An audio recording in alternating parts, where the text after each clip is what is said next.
ओम श्री साईं राम। एक दिव्य कथा का दूसरा अध्याय।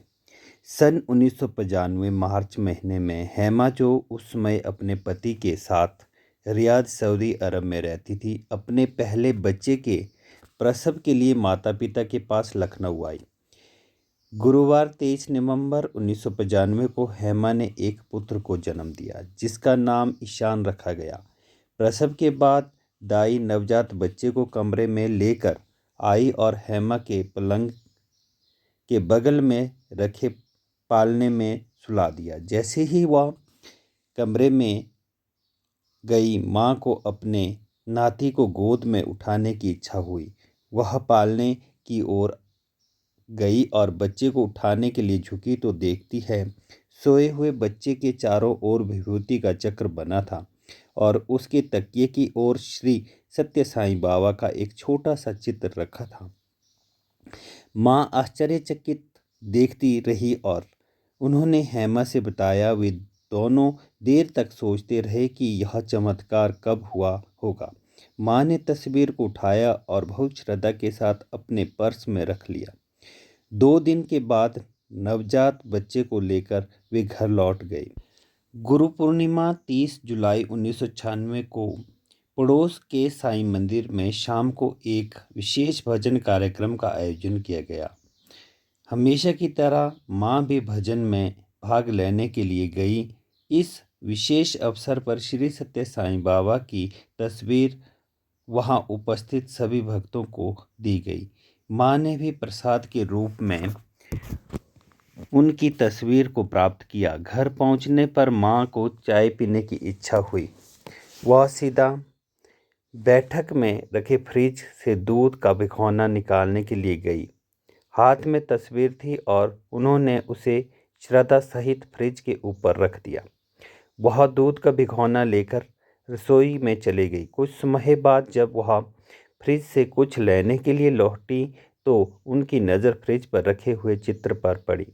उन्हें लगा जैसे चित्र पर कुछ धूल आ गई है। उन्होंने चित्र को उठाकर हाथ से पोंछा और वापस उसी स्थान पर रख दिया। कुछ समय बाद जब माँ ने खाना बनाना शुरू किया तो बैठक में फ्रिज से सब्जी आदि लेने के लिए कई बार आई। हाथ में सब्जी लिए वह फ्रिज का दरवाज़ा बंद कर रही थी तो देखा कि तस्वीर पर फिर से कुछ दिख रहा है। इस बार जब उन्होंने उसे ध्यान से देखा तो उन्हें महसूस हुआ कि शायद यह धूल नहीं, विभूति और कुमकुम है। उन्होंने अपनी एक परिचित बुजुर्ग महिला को, जो एक पुरानी साईं भक्त थी, फ़ोन किया और उन्हें इस घटना के विषय में बताया। उन महिला ने माँ से कहा कि यह अवश्य बाबा का आशीर्वाद है। तब माँ ने उस चित्र को आदरपूर्वक अपने मंदिर में रख लिया। कुछ दिनों के बाद माँ हमेशा की तरह शाम को खाना पका रही थी। वह फ्रिज से कुछ सामान लेने के लिए बैठक में गई। जैसे ही उन्होंने बैठक में प्रवेश किया, बाहर भाग गई। चेहरे पर पसीना, आंखों में भय और आवाज़ में कंपन थी। वह अंकल को समझाने का प्रयत्न कर रही थी कि उन्होंने फ्रिज के ऊपर खड़े लघु रूप में ऊंचाई में लगभग 2 फुट श्री सत्य साईं बाबा को देखा है। उन्होंने अपने पति से बताया कि बाबा ने लाल रंग के वस्त्र पहने हैं। अंकल को उनकी बात समझ नहीं आई, मगर तब भी उन्होंने विश्वास नहीं किया। उन्होंने मन ही मन सोचा कि उनकी पत्नी बहुत अधिक पारायण कर रही है, यही कारण होगा कि वह ऐसी कल्पना कर रही है। अगले दिन सुबह की बात है। अभी सूर्योदय नहीं हुआ था। माँ सो रही थी। नींद में जैसे कोई अदृश्य शक्ति उन्हें आंखें खोलने के लिए मजबूर कर रही होती। माँ ने देखा कि कमरे में एक अद्भुत सा प्रकाश है। वह उठकर बैठ गई। अभी आंखें नींद से भरी थी। उन्होंने घबराकर चारों ओर नज़र घुमाई। उनकी सांस वहीं रुक गई और दिल में की धड़कन थम गई। उनकी आंखों के सामने श्री सत्य साईं बाबा बंद खिड़की में प्रकट हो रहे थे। कमरा एक दिव्य ज्योति से प्रकाशित हो गया। बाबा कमरे में खड़े थे। उनके चारों ओर मंत्रमुग्ध करने वाली आभा थी। बाबा ने दोनों हाथ उठाकर उन्हें आशीर्वाद दिया और फिर धीरे से जैसे बंद खिड़की से आए थे वैसे ही लौट गए। माँ चौंधियाई हुई एकटक उसी खिड़की की ओर देखती रही। बाबा का यह अति सुंदर दिव्य रूप बहुत दिनों तक उनकी आंखों में बसा रहा। सत्य साईं बाबा माह में 2 या 3 बार माँ को इस प्रकार दर्शन देते थे। कमरा स्वयं एक दिव्य प्रकाश से भर जाता और जब वह आंखें खोलती तो देखती कि श्री सत्य साईं बाबा कभी बंद खिड़की में से और कभी बंद दरवाजे में से कमरे में आ रहे हैं। वह सांस रोककर बैठती रहती और हिलने तक की हिम्मत नहीं कर पाती। बाबा हाथ उठाकर उन्हें आशीर्वाद देते और फिर जिस प्रकार आते थे उसी रास्ते से वापस चले जाते। धीरे धीरे बाबा कुछ अधिक समय के लिए रुकने लगे। माँ को अभी भी एक भय सा रहता था। जब वे बाबा दर्शन देने आते तो अंकल उन्हें उनके पति गहरी नींद में सो रहे होते। एक दिन जब स्वामी आए तो उन्होंने अपने पति को जगाने के लिए जोर से हिलाया, लेकिन वह नहीं उठे। स्वामी ने कहा, माई, शायद उन्हें सोने दो, मत उठाओ। एक दिन अभी प्रातः बहुत जल्दी थी और घर में सब सो रहे थे। माँ के साथ उनकी बेटी हेमा, जो उन दिनों लखनऊ में थी, सो रही थी। अचानक हेमा उठी और माँ को हिलाते हुए पूछा, माँ, आपको गुलाब के फूलों की खुशबू आ रही है। कमरे में यह खुशबू कहाँ से आ रही है? माँ उठी और हैरान होकर तुरंत बत्ती जलाई। जब उन्होंने अपने पलंग के बगल में स्थित मंदिर को देखा तो चकित रह गई। मंदिर में सभी देवी देवताओं के समक्ष लाल रंग के बड़े बड़े फूल रखे थे। गुलाब के फूल एकदम ताज़ा थे और उन पर अभी भी ओस की बूंदें थीं। गुलाब की खुशबू के द्वारा उन्हें बाबा की दिव्य उपस्थिति का एहसास हुआ, जो श्रद्धा से उनके हाथ जुड़ गए और नमन करने के लिए सिर झुक गए। जब बाद में उन्होंने गिना तो देखा कि कुल 21 फूल मंदिर में सजे थे। यह एक दूसरी रात की घटना है। सब सोए हुए थे। अचानक कमरे में एक जोर की आवाज़ हुई। माँ चौंक कर उठी और जल्दी से बत्ती जलाई। उन्होंने चारों ओर नज़र घुमाई तो देखा कर हैरान हो गई कि मंदिर के ऊपर एक बड़ा सा नारियल रखा था। माँ आश्चर्यचकित हुई कि किस प्रकार से वह आकर गिरा होगा कि मंदिर में रखी किसी भी मूर्ति या वस्तु को नहीं छुआ। यदि वह नारियल थोड़ा सा भी दाएं बाएं को गिरता तो निश्चित रूप से मंदिर में कुछ भी गिर जाता, परंतु ऐसा नहीं हुआ। एक दिन रविवार को सुबह के समय माँ साईं सच्चरित्र का पारायण कर रही थी। वह मंदिर के सामने की जमीन पर बैठी थी और उनकी नौकरानी कमरे में झाड़ू दे रही थी।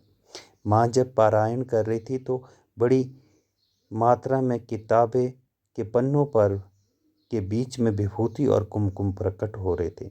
माँ ने पारायण जारी रखा। अचानक जोर से एक चौंका देने वाली आवाज़ हुई।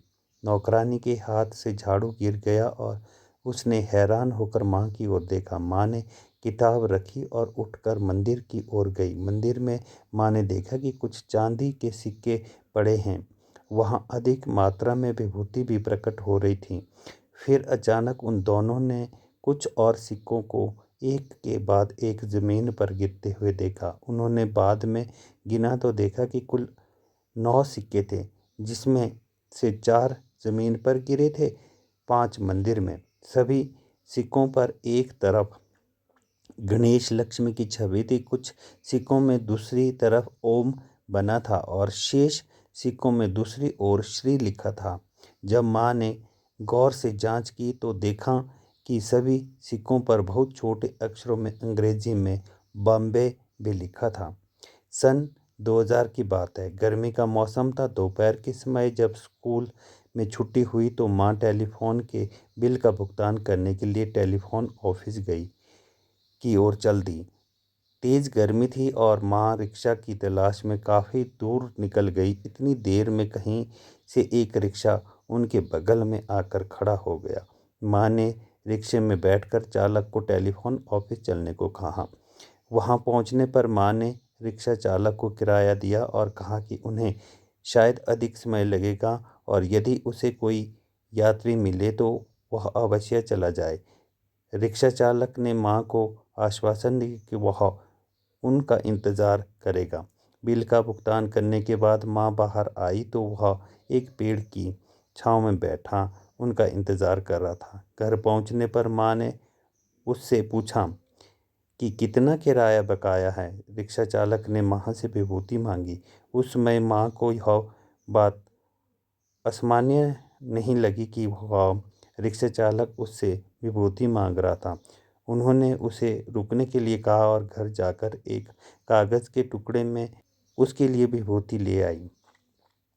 उसने माँ से शिकायत की कि वह बहुत कम विभूति लाई है। माँ का घर पहली मंजिल पर था।